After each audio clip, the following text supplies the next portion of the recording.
So, in the last episode, we talked about self image and identity, how we view ourselves and other people.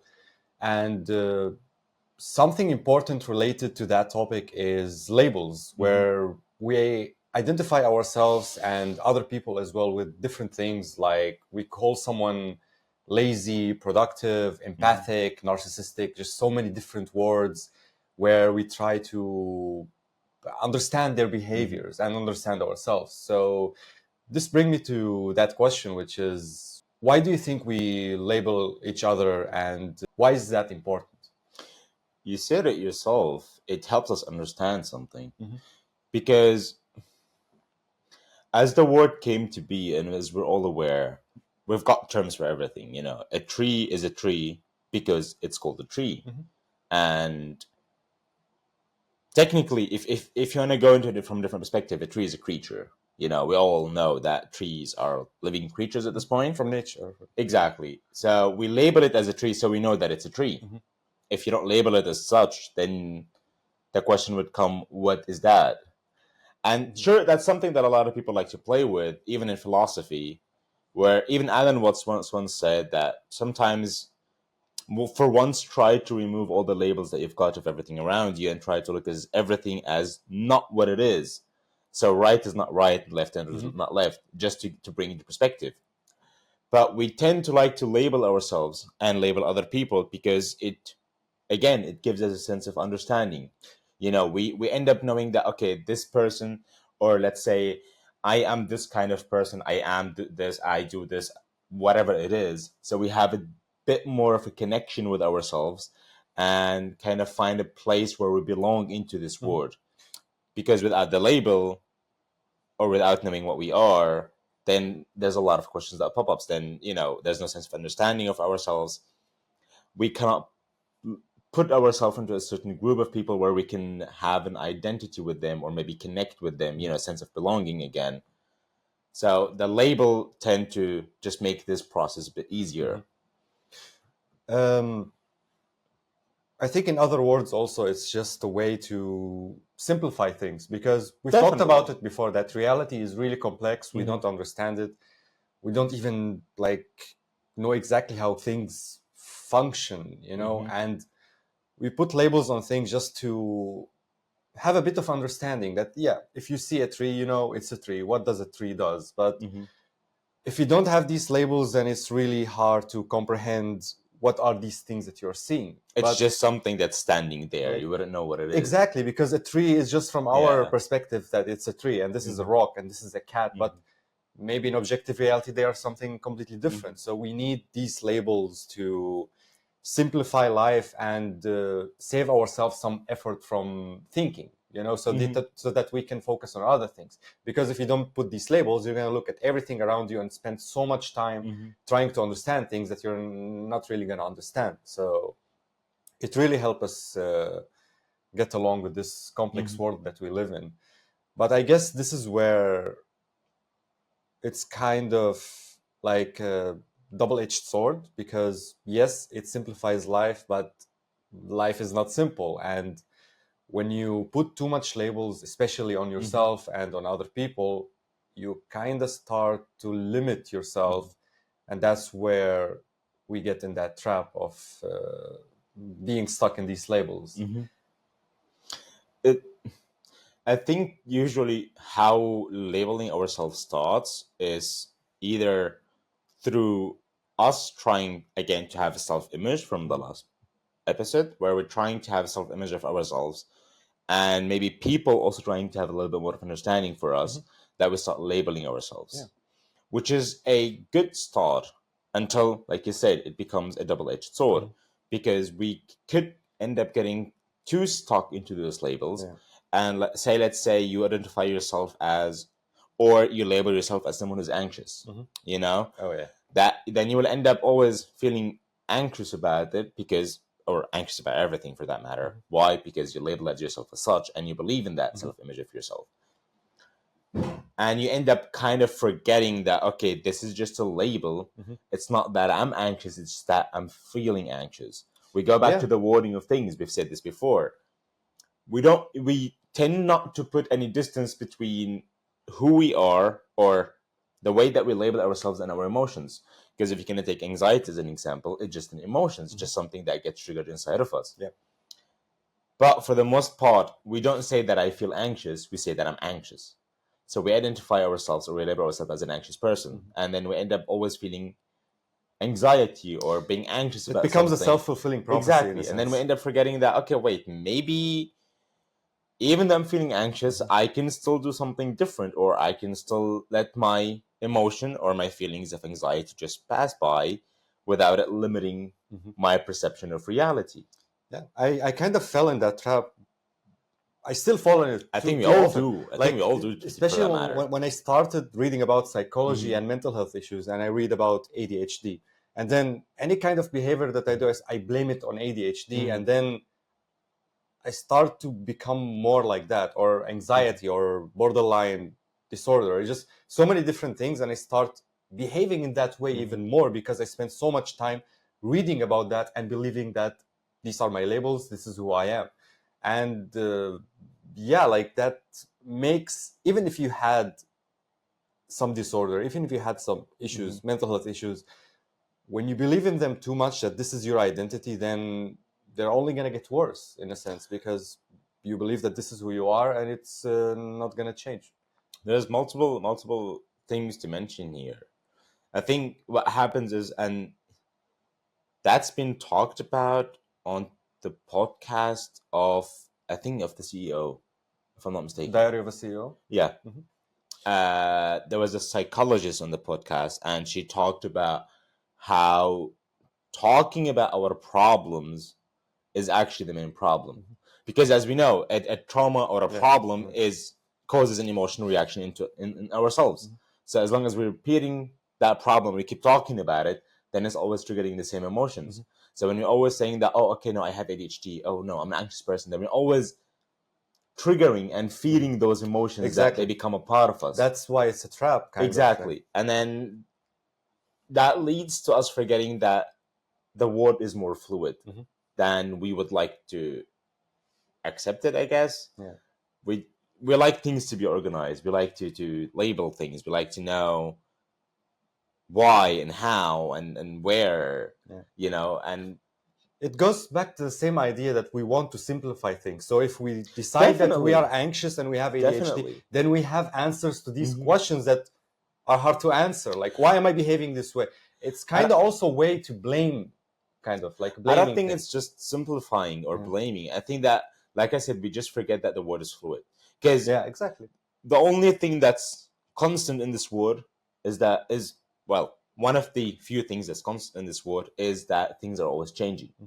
And no one remains the same. Even though a lot of us, and hey, I'm one of those people that sometimes sit there and ask myself, have I actually changed in the last few years? I ask myself that every day. Better than the day before? Am I actually going where I want to? We always forget that everything is changing. Yeah.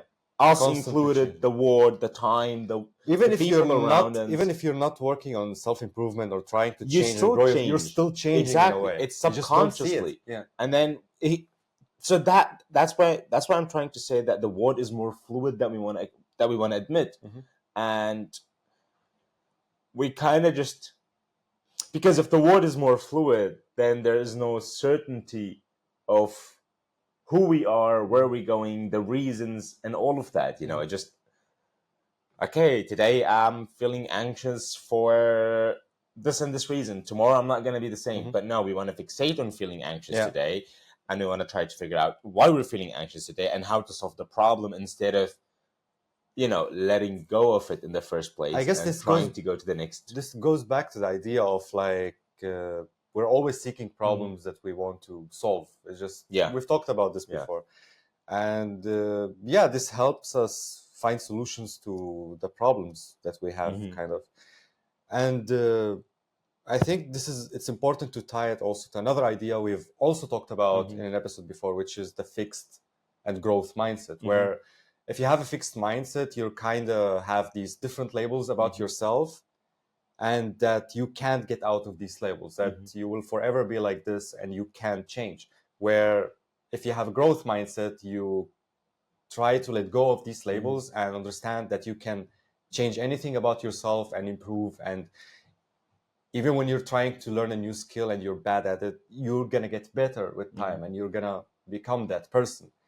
But at the same time, when you have a growth mindset and you have goals to work on, it can be a good thing to have labels for the future. Like, Definitely. I am this, I am a guitarist, I am a video editor, and just to make believe and to manifest these ideas that you will be that person one day. So I guess this is another way where labels can be a good thing. It's not just that, but it's also, so sure, labels are kind of limiting, you know, but at the same time, labels can help you determine, based on the human language and the human experience, the human life, can help you determine your strength and your weaknesses, can help you determine where or what you're good at and where you're lacking.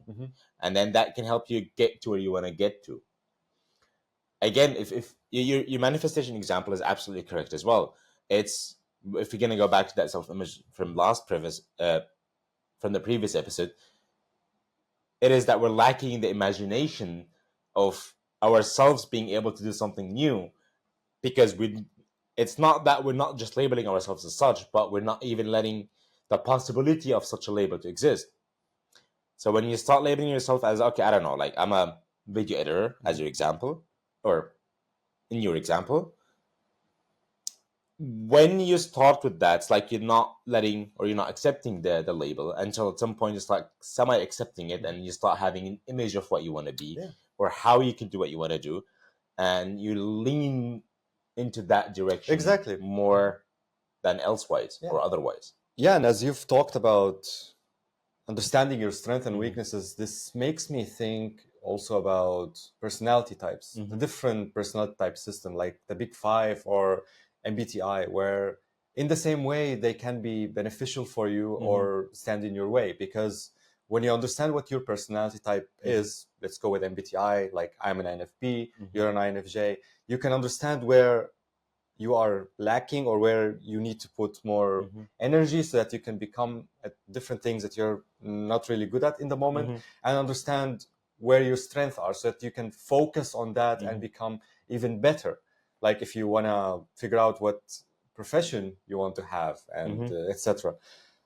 And in the same way, you can get so stuck in these personalities that I am this, I am this, and I can't be that or that. And this is really limiting, because these personality things are just a theory. They're not something fixed. It's just a tool that can help you understand yourself. But if you fixate on it too much, and I did that in the past, then it could really stand in your way. I will take it from an even smaller point of view. You know, if you fixate too much on being either an extrovert or an introvert, let's say you label yourself as someone who's introverted, you know, and you end up going out with friends or to a party or something like this.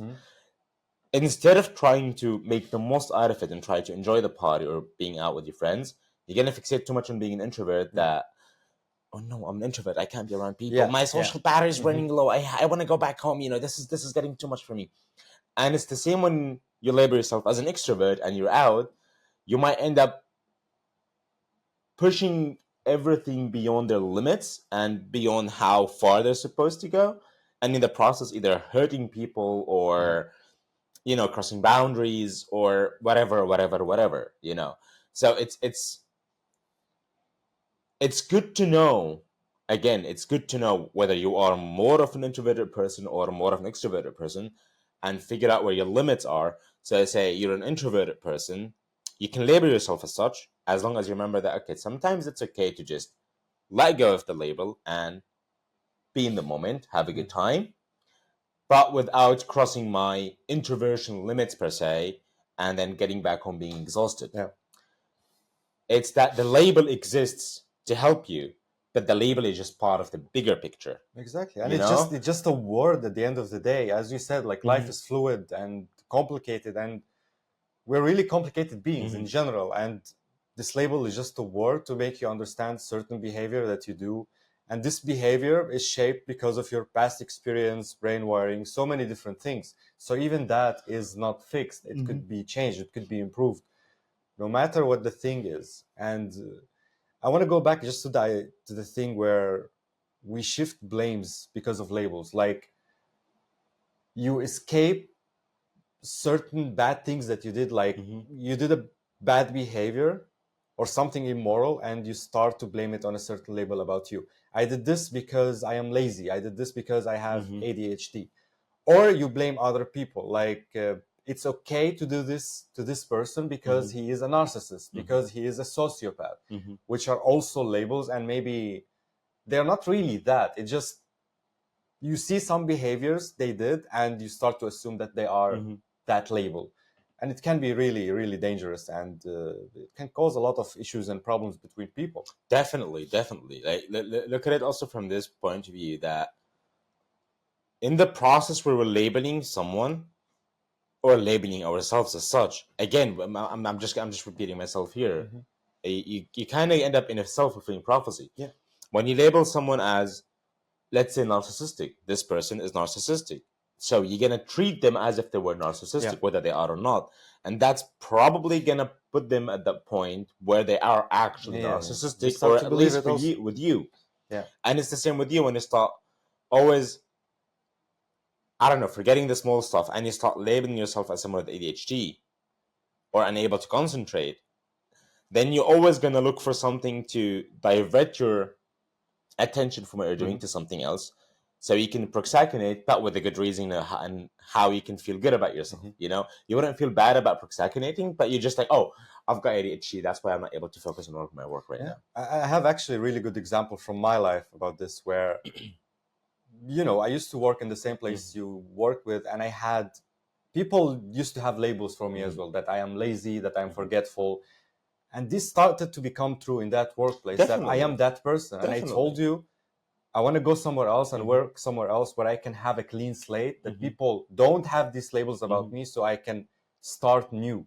Because in this old workplace, it was not possible. Even if I show that I am not that and I'm doing different things, they're still going to label me as this thing. Because this is how, this is what's the first impression. It's hard to let go of the label for the other person. Exactly. And because that's why, it's like one of those previous episodes when we talked about when that image crushes or crumbles, that this person, oh, maybe they're not like this, then that also kind of hurts your entire perception of reality.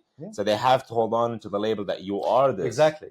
And that's why in the new workplace, in the first month or so, I tried to be really productive, really hardworking.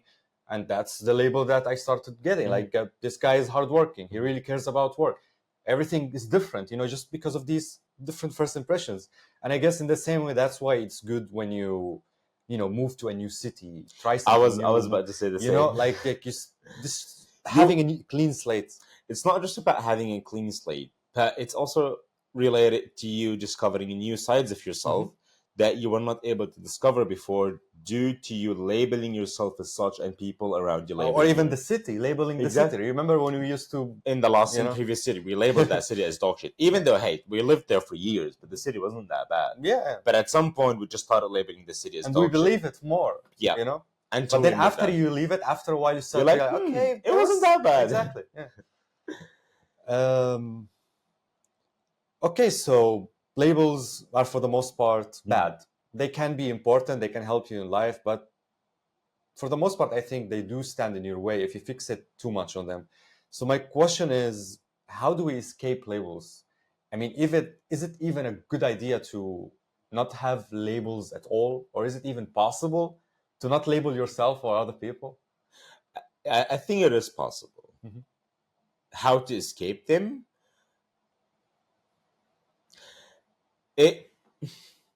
I think you need to be self-aware, and I think to a certain degree, everyone is self-aware to a certain degree, But it's always remembering that it's just a label, and that's not who I am. Just like I've said this before to you, when you're doing I'm going to go back to the MBTI test. Your personality on the test can change depending on the phase that you're going through in your life and how you're adapting to that phase. You answer things differently. Exactly. So you can be, say you are into that phase in your life where you don't want to interact with people. I don't know, you've been hurt by somebody, or you've had too much interactions with people lately that your brain just want to kind of calm down on its own. You would usually be more extroverted or more in the extroversion spectrum, side of the spectrum. But once you reach that phase and you do the test, you're going to be more on the introversion side of the spectrum. Why? Simply because life and circumstances are taking you left and right. Yeah. Once you realize this, I think labels wouldn't matter as much to you. And you can definitely have a phase where you're not labeling yourself as anything. Okay. And when people label you as something, you're probably not going to take it too personal. Not take it too seriously. Like, oh yeah, sure. This is who I am. What am I supposed to do about it? You know? But I guess it's just like anything else in life. We go back to that clock that's going left and right. You're going to have times where labels don't matter. And you're going to have times where labels will matter. And then you're going to, again, go back to that phase where you realize labels are just labels. And then swing to the other side where, hey, labels are everything in this world. Yeah, as you said, it's like self-awareness is the most important, just like so many other things that we try to work on. And it's about keeping distance, trying to keep distance as much as you can, that if someone label you as something, they call you something, yeah, it's going to hurt in the moment. You're going to feel something. But when you're not self-aware, the feeling will last for maybe days or even weeks, where you start, Definitely. yes, I am a loser, I am a loser, I am a loser. Where you have distance, where you're self-aware, it's not going to last for long. You're going to maybe believe it for like, I don't know, an hour or something. And then, okay, this is not really me, because you have evidence for other thing. I am more that. I am more like. It's also about the warning, you know? Well, again, it's like, I'm feeling anxious or I'm anxious. Or if somebody calls you a loser. Or if you start believing that you are actually a loser, you know, instead of saying or then you label the behavior instead of labeling yourself. Exactly. So instead of coming like, okay, I am a loser, you can just go like, I'm a loser now, but I'm not going to be a loser forever. You know, it's the way that you phrase the label that helps you keep the distance. It might not help you yourself, but it's going to help your subconscious know that, okay, well, he's just talking about a certain aspect of it. It's, again, manifestation, technically. You're just feeding your subconscious that this is just a label. This doesn't begin to describe me. It just describes the phase that I'm in right now. Or it might describe the phase that I'm in right now. Or for the next few days, maybe. But this is not who I am. And this doesn't have to be who I am till the end of my life. Yeah, this is where you keep distance from the labels. That, as you said, the wording plays a big role. Where I am not stupid, what I did was stupid. This is very, very big difference. Or yeah, so that's it for this one, episode number 50. That's a big milestone, I would say. Yeah, exactly. And it really makes me reflect on how we started, how we changed as well, the way we talk and the way we approach topics in general. And it's just a big difference. So this makes me excited and look forward to another 50 episodes and how we will also change by episode 100. So yeah, life is fluid.